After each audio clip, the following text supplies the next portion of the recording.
sommes aujourd'hui dans la cathédrale de Bourges, dont la construction débute en 1195 et qui va s'étendre donc durant tout le XIIIe siècle et une partie du XIVe.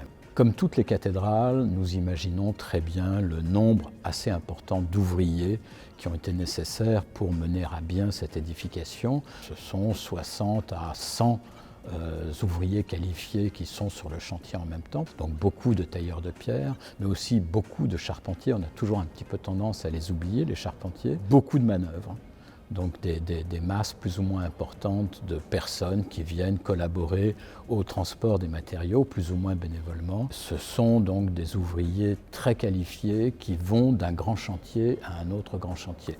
Et sur chacun de ces grands chantiers, évidemment, ils vont transmettre des savoirs à des apprentis, à de la main-d'œuvre locale qui est appelée en renfort.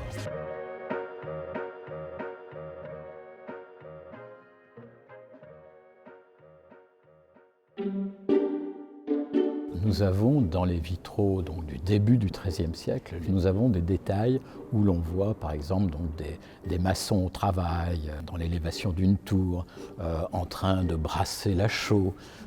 Nous avons un tailleur de pierre qui est magnifique, que j'affectionne tout particulièrement. On le voit en train de tailler un demi-fût de colonne avec des colonnettes engagées, ce qui donne l'illusion qu'il est en train de tailler une sorte de chapeau de Mickey avec ses deux grandes oreilles rondes. Nous avons également donc une représentation de charpentier au travail, de tonnelier au travail, parce que tout ce petit monde-là a soif et nous sommes ici à Bourges, en plus dans une région où il y a quand même quelques très bons vins.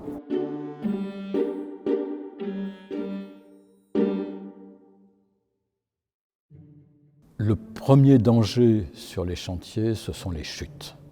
Les chutes corporelles, les chutes de matériaux, parce que au fur et à mesure qu'on élève ces pierres dans les airs, la moindre défaillance dans le levage fait tomber à terre sur les ouvriers qui sont restés malencontreusement en dessous d'énormes blocs de pierre, des colonnes, etc. Donc ça, c'est vraiment un danger omniprésent, d'autant plus qu'au niveau des chutes corporelles, on en a le témoignage par les miniatures représentant les chantiers. On voit très bien que les échafaudages, dans la plupart des cas, ne comportent aucun garde-corps. La pierre, à l'époque, est assemblée essentiellement avec de la chaux et c'est quelque chose qui peut provoquer d'intenses brûlures. Donc les tailleurs de pierre, les maçons, enfin surtout les maçons à l'époque, donc, utilisent des gants pour manipuler ce matériau qui est extrêmement corrosif. Malheureusement, le gros des accidents sont des accidents mortels, donc les chutes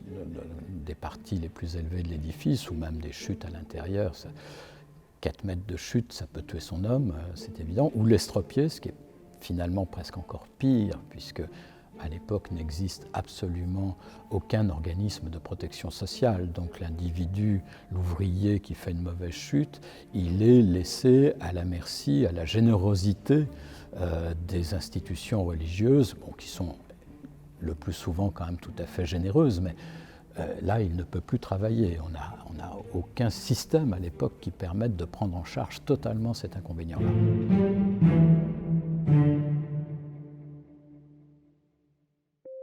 Face à toutes ces difficultés, les ouvriers ont très tôt cherché à s'organiser.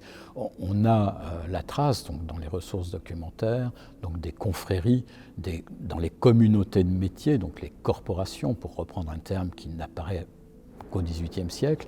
Dans toutes les corporations, il y avait des caisses de solidarité. Alors, la première de ces caisses, c'est pour soulager les ouvriers qui passeraient par le lieu sans qu'on puisse leur proposer d'embauche. Donc il y avait toujours un petit quelque chose, une sorte d'allocation chômage, on dirait aujourd'hui, qui leur était donnée pour pousser jusqu'au prochain chantier susceptible de leur procurer de l'embauche. Mais il y avait aussi donc cet élément très important de la caisse permettant d'assurer des enterrements dignes. C'était une obsession pour nos ancêtres. Donc l'appartenance à des familles de substitution, que sont les compagnonnages par exemple, elle était essentielle parce qu'à partir de ce moment-là, la communauté ouvrière prenait en charge l'enterrement.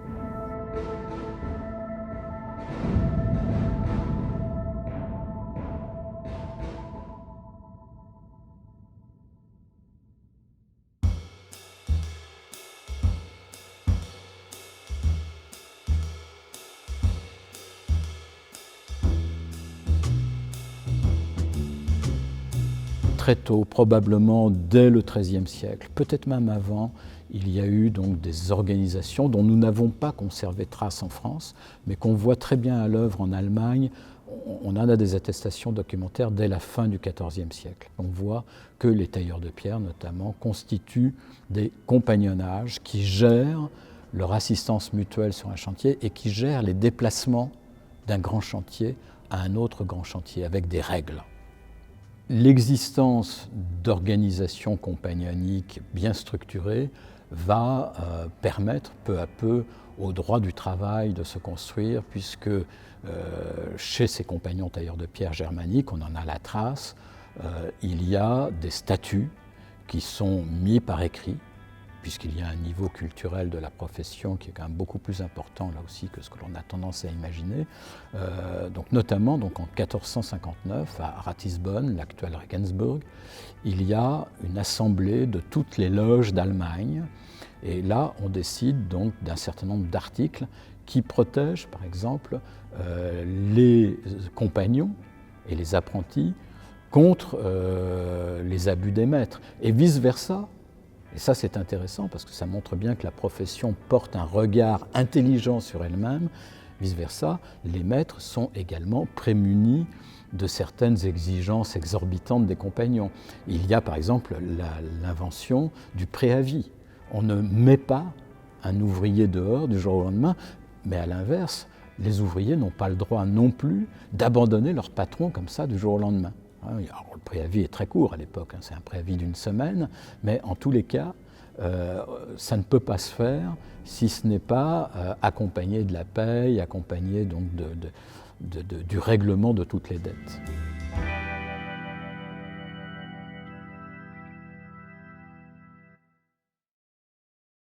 La sécurité sur les chantiers était l'affaire de tous. Personne n'avait intérêt à ne pas être prudent. Et cette notion de prudence, elle est tellement importante que la prudence est la vertu par excellence qu'honorent les compagnons tailleurs de pierre jusqu'au XIXe siècle encore. Et prudentia, ça a ce double sens qui est tout à fait intéressant, donc des précautions évidemment, mais également de l'expérience. Prudentia, l'étymologie renvoie justement à la sagesse accumulée.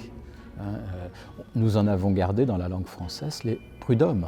Les prud'hommes, ce sont des gens remplis d'expérience. Et donc, ces chantiers sont l'occasion en permanence de se transmettre non seulement les savoirs professionnels, mais le premier finalement de ces savoirs pratiques, qui est d'être prudent, qui est de veiller les uns sur les autres. Là aussi, donc, ce développement extrêmement lié à la dangerosité du travail, ce développement de la fraternité, au sens vraiment le plus basique du terme, c'est-à-dire que tu es un autre moi-même, je dois veiller sur toi et toi tu veilleras sur moi.